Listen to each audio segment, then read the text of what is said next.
Petrol ధరలు పెరుగుదల తీరు కానీ వీటి మీద రాష్ట్ర ప్రభుత్వం తీసుకోగలిగిన చర్యల మీద కానీ ఏ రకమైనటువంటి పరిణామాలు జరుగుతుంది, జనం ఎట్లా ఫీల్ అవుతున్నారు? సార్ ఇప్పుడు రాష్ట్ర ప్రభుత్వం అనుకుంటే ఇప్పుడు పెరిగినటువంటి ధరల్ని తగ్గించవచ్చు. అంటే వాళ్ళు ఆ భారాన్ని మేము భరిస్తాము, ప్రజల మీద మేము వేయకుండా అని చెప్పొచ్చు. ఎందుకంటే గడిచిన 10 రోజులుగా 4 సార్లు పెట్రోల్ డీజిల్ రేట్లు పెరిగినాయి. రేట్లు పెరిగినప్పుడు కల్లా వాటి కూడా ఆటోమేటిక్ పెరిగింది. ఆదాయం అది మిగిలిన అన్ని వస్తువుల ధరలు పెరుగుతాయి. పెట్రోల్ డీజిల్ రేట్లు ఈ 4 సార్లు ఏదైతే 10 రోజుల్లో పెరిగినాయో మిగిలిన అన్ని నిత్యావసర వస్తువుల ధరలు అన్ని మనం తినేటటువంటి అన్ని వస్తువుల ధరలు అన్నిటి కూడా ఈ 4 సార్లు మళ్ళీ పెంచుతారు కదా వాళ్ళు. సో అదనంగా భారం కదా ఇది. ఇప్పుడు ఎంత పెరిగింది? ₹7.56 దాకా పెరిగింది. అంటే దాదాపు 7.5 రూపాయల పైగా పెరిగినటువంటి భారం. మరి ఇది చంద్రబాబు నాయుడు గారు అదే లోకేష్ గారు ఎన్నికలకు ముందే అని చెప్పారు, మేము అధికారంలోకి వస్తే పెట్రోల్ డీజిల్ రేట్లు తగ్గిస్తామన్నారు. ₹14 దాదాపు తగ్గుతుంది అన్నట్టుగా, సగం ₹14 కదా సార్, 1 పైసా తగ్గించకపోగా అదనంగా ₹7.5 భారం పడింది. ఇప్పుడు ఇంకొక అంశం ఎక్కడేంటి, డబుల్ ఇంజిన్ సర్కార్ అని చెప్పి వీళ్ళు మాట్లాడతారు కదా. మరి ఇదే డబుల్ ఇంజిన్ సర్కార్ అధికారంలో ఉన్న ఉత్తరప్రదేశ్లో కావచ్చు, గుజరాత్లో కావచ్చు పెట్రోల్ రేటు ₹101 అంటే ఇక్కడ ₹118.88. ₹118.88. అంటే ఎంత పెరిగింది? ₹17 పైగా పెరిగింది. అక్కడ ₹101.81 గుజరాత్ లో, ఉత్తరప్రదేశ్ లో ₹101.64 ఉంటే ఆంధ్రప్రదేశ్లో ₹118.88. అంటే ఎంత పెరిగింది? ₹17 పైగా పెరిగింది. మరి మరి డబుల్ ఇంజిన్ సర్కార్ అన్నప్పుడు మరి అక్కడ ₹17 తక్కువ ఉంటావేంటి, ఇక్కడ ₹17 ఎక్కువ ఉంటావేంటి? ఇదొక పాయింట్. 2, ఎంత దారుణం అంటే ముఖ్యమంత్రి చంద్రబాబు నాయుడు సొంత కుప్పంలో ఈ దేశంలోకెల్లా పెట్రోల్ హైయెస్ట్ రేటు. అదేంటి అట్లా ఉంటుంది? ఉందండి Kuppam and Palnadu. Correct, 100% correct information sir. వాళ్ళు ఈ రోజు ఈనాడులోనే రాసినటువంటిది మీరు చూస్తే, ఈనాడులోనే రాశారు. ఇది చూడ 10 రోజుల్లో ₹7 పైగా పెరుగుదలని రాశారు.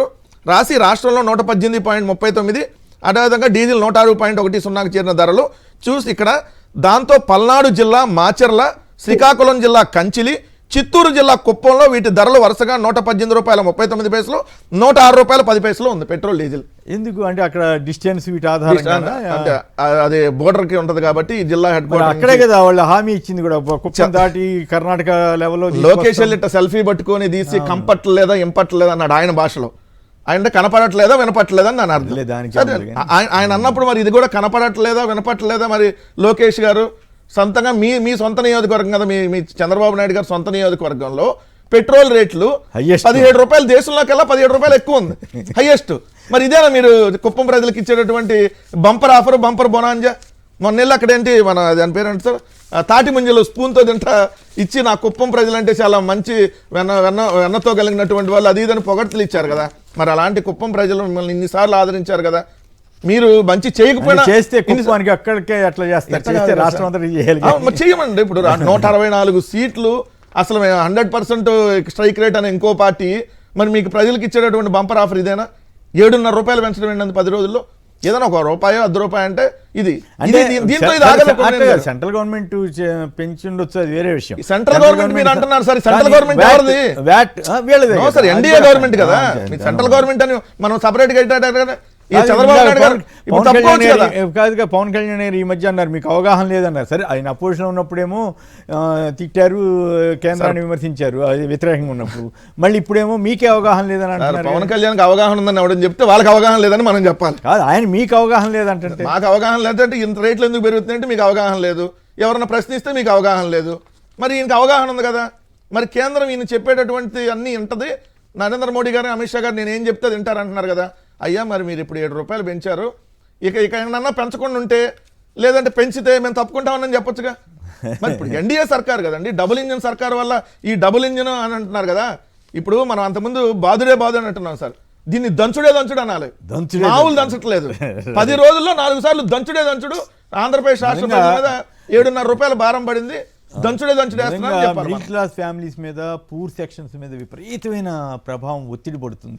దీనివల్లనే మొత్తం ఓవరాల్ ఎకానమీ కూడా దెబ్బతింటుందని. సరే ఒక పక్క ఏంటి, అంతకుముందు కోవిడ్లో ఉన్నప్పుడు కూడా ఇంత ఇబ్బంది కలగలేదు. ఎందుకు? జగన్మోహన్ రెడ్డి గారు ఆ రోజు నగదు బదిలీ చేశారు ఎవరికాళ్ళకి. చేయటం వల్ల వాళ్ళు అక్కడే రొటేషన్ అయింది, వాళ్ళకి డబ్బులు వచ్చినాయి, తినడానికి కానీ ఉండటానికి కానీ ఇబ్బంది ఎక్కడా లేకుండా పోయింది. కానీ 2 సంవత్సరాలుగా మనం చూస్తే అవన్నీ ఆగిపోయినటువంటి పరిస్థితి. అదనంగా మళ్ళీ విద్యుత్ ఛార్జీల బాధుడు, పెట్రోల్ అదే విద్యుత్ ఛార్జీలు దంచుడే దంచుడు అనాలి, విద్యుత్ ఛార్జీలు, పెట్రోలు, డీజిల్, గ్యాసు, అన్నీ దంచుడు గ్యాస్ ధరలు విపరీతంగా గ్యాస్ ధరలు కూడా పెంచినటువంటి పరిస్థితి. ఇంకో పక్క సిఎన్జికి వెళ్తా అంటే అది పెరుగుతున్నటువంటి పరిస్థితి. వెహికల్స్ మళ్ళీ ఇవాళ కూడా ఏదో పెరిగింది ఇంకో ₹2 మొత్తం ₹6 అంత పెరిగింది అది. సో ఎలాంటి పరిస్థితి ఉందో ఒకసారి ప్రజలు కూడా ప్రజల మీద అదనంగా భారం పడతాం. ఈ పరిస్థితి ఎప్పుడు మారుతుందో, ఏమైనా తగ్గే పరిస్థితి ఉందా లేదా? అయితే ఇరాన్ అమెరికా మధ్య ఏదో ఒప్పందం కుదురుతుంది అంటున్నారు. కుదిరితే కొంత ఏమన్నా తగ్గితే అప్పుడు తగ్గిస్తారో లేదో తెలియదు, అదో సమస్య. పెంచడానికి ఎందుకు తగ్గిస్తారు? వాజ్పేయి గారి గవర్నమెంట్ ఉన్నప్పుడు ఏం చేశారంటే ఆ సప్లై అండ్ డిమాండ్ దానికి అనుగుణంగా మార్కెట్ దీన్ని పెట్టి ధర పెరిగితే మనం దిగుమతి చేసుకునే ధర పెరిగితే పెంచడం, తగ్గితే తగ్గించడం, ఇట్లా కూడా చేశారు. కానీ ఇప్పుడు ఒకసారి పెరిగిన తర్వాత చంద్రబాబు నాయుడు గారు అంతకుముందు ముఖ్యమంత్రి అదనంగా ₹4 వేశారు. అమరావతి ట్యాక్స్ అని చెప్పి అమరావతి ట్యాక్స్ అని ₹4 వేశారు. అక్కడ కట్టింది లేదు, సచ్చింది లేదు. అమరావతికి ట్యాక్సులు మాత్రం వేశారు.